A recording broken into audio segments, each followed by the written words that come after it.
I'm Sean White, and today we're meditating on making fresh pasta.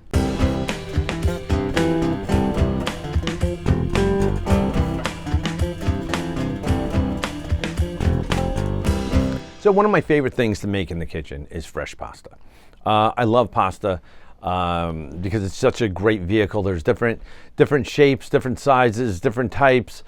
You can pair it with different sauces. You can go anywhere from like just traditional spaghetti meatballs to like a 5-cheese mac and cheese.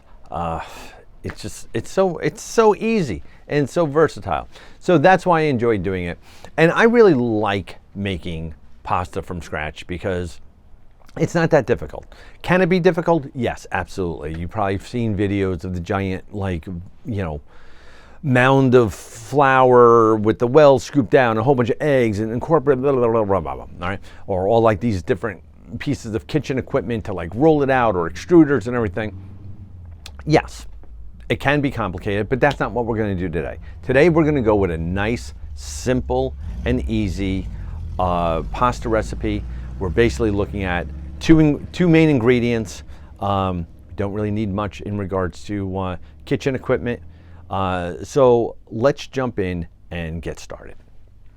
So the first thing I'm going to mention is the first piece of kitchen equipment, which is a kitchen scale. If you don't have a kitchen scale, highly recommend them.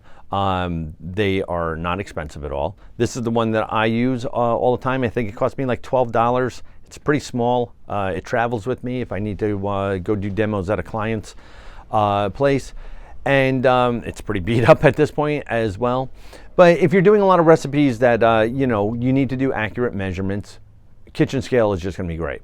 And so that's why we're going to be using it today, because my basic pasta recipe is, like I said, 2 ingredients. We're going to do semolina flour and water, and we're going to do 2 parts flour to 1 part water. All right. This does not require any eggs on this one, which is nice because it not only makes it easier, but it also makes it vegan. So if you have anybody that you're cooking for that has food restrictions, that doesn't eat animal products, this is a simple pasta recipe for that. So here's what we're going to do for this, because I know for myself, a single portion, I like to do anywhere from 3 to 4 ounces of pasta. I prefer 3 ounces if there's going to be a whole bunch of other stuff mixed in, say like sausage, broccoli rabe, onions, cheese, stuff like that. Then I want to do less pasta, less carbs.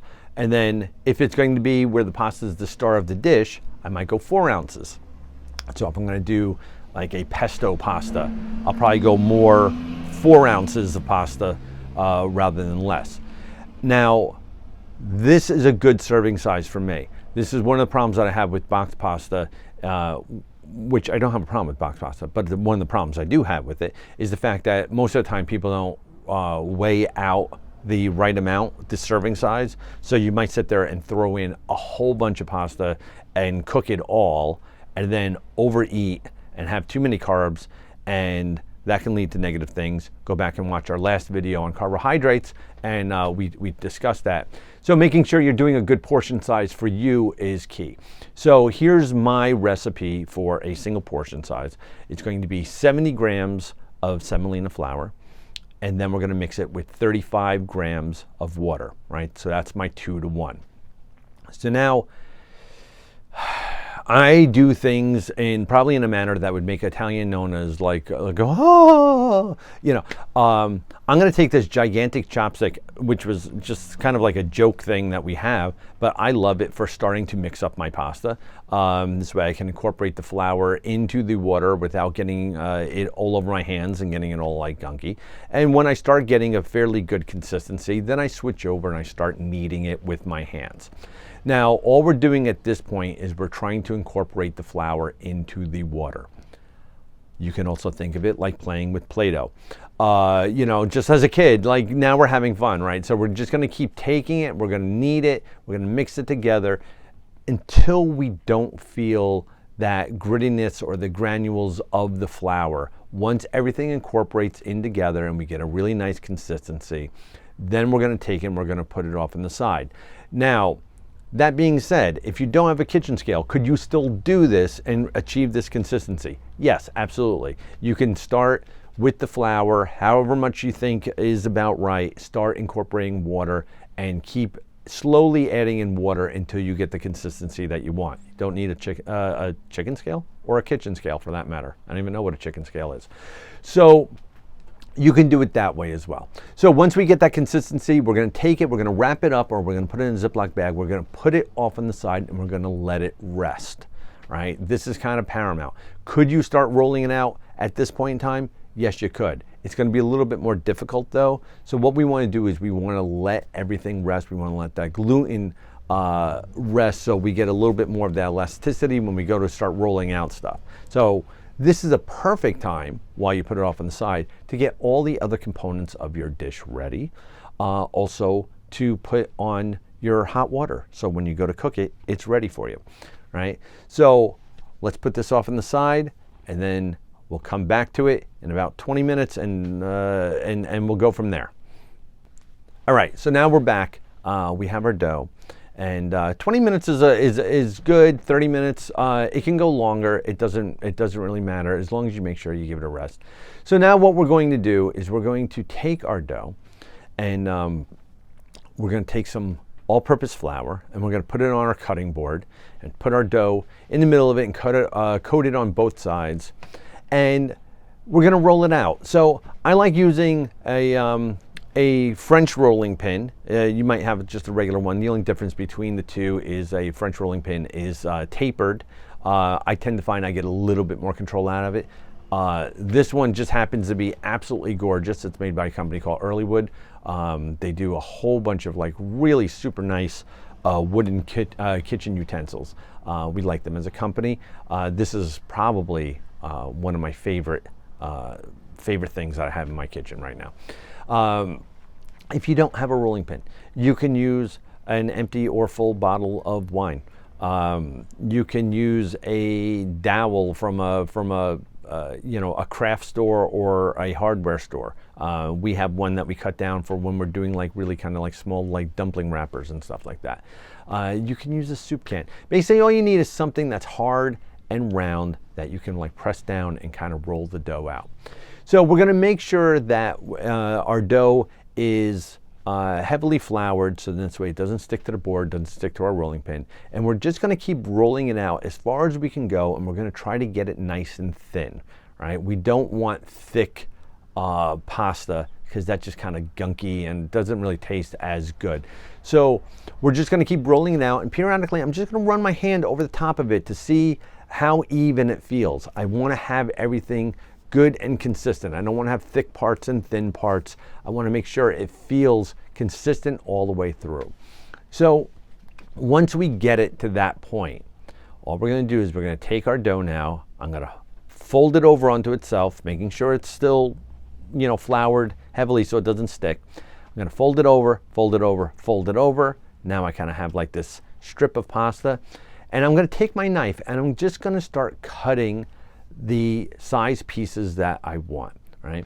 If I want to go super thin with this, I can make more angel hair pasta. If I want to go thicker, I can go like fettuccine.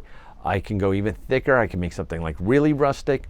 I know I'm probably going to, I think I'm going to make pesto for this later on. So I'm going to kind of do more of like a slightly thicker, like a fettuccine. And I'm just going to start cutting my pasta into even width pieces. We want to try to keep them as even as possible. We want to be mindful of our knife cuts because it looks better. We don't want to have a whole bunch of different size pastas because that just looks wacky. But it also cooks more even when everything's the same size. Thinner pieces will cook faster than thicker pieces. So we want to try to keep everything pretty uniform. So you see, we just go through, we're mindful of our knife cuts. When we get down to the end, we just kind of fluff it up with our hands, shake off a little bit of that excess flour, and there you go. We have a mound of pasta that's ready to get thrown in the water and cook. So let's talk about the cooking and some other things. So the major thing that we need to remember when we're cooking fresh pasta as opposed to dry pasta is fresh pasta cooks faster. Reason for this is dry pasta needs to rehydrate first, right? It needs to absorb the water back into it, make it more like this fresh pasta that we just made, and then it'll cook through. So I think generally box pasta will take about 8 to 10 minutes. With fresh pasta, you can probably pull it off in like 4 to 6 minutes. It's gonna be a little bit quicker. If you want it more al dente, meaning a little firmer, maybe go 3 to 5 minutes, right? You can see this is easy, right? It's people like are gonna be so impressed. You're gonna be like, I made fresh pasta, and they'll be like, really? And you're like, yeah, you know, kind of did that thing. It's just fun too.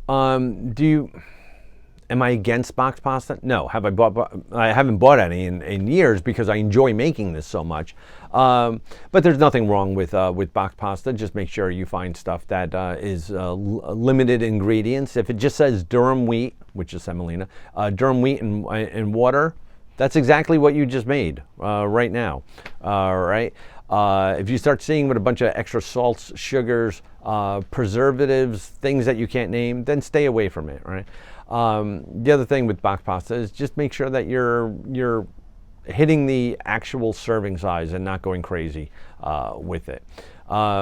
This recipe I just love because it's very scalable as well. If you wanted to, you know, this one was 70 grams of flour, you can go 140, you can 280, you can scale it up, and it's absolutely fine and easy. And it's just super simple, and it's a way of connecting with your food as well, right? Because you made it from scratch. It didn't get made in some factory somewhere like in Ohio or something like that. You made it from scratch, and you know, that's the joys of cooking. So I hope this has given you something to think about. Maybe inspired you to trying out a little fresh pasta. Because once you do that, then from there you can start doing different shapes. You can start making raviolis. You can start doing a whole bunch of stuff. The sky's the limit on this. So if you like this video, please click the like button and let your friends know what we're doing here. If you want to hear more of what I got to say, then turn on the notifications. Find out when new things are coming out. And leave me comments down below. That's what I was thinking of. Couldn't remember what I was thinking of, but that was it. Let me know what you think. If you try this out and it works well for you, just let me know. So until we speak again, be well, be safe, and be kind to everybody.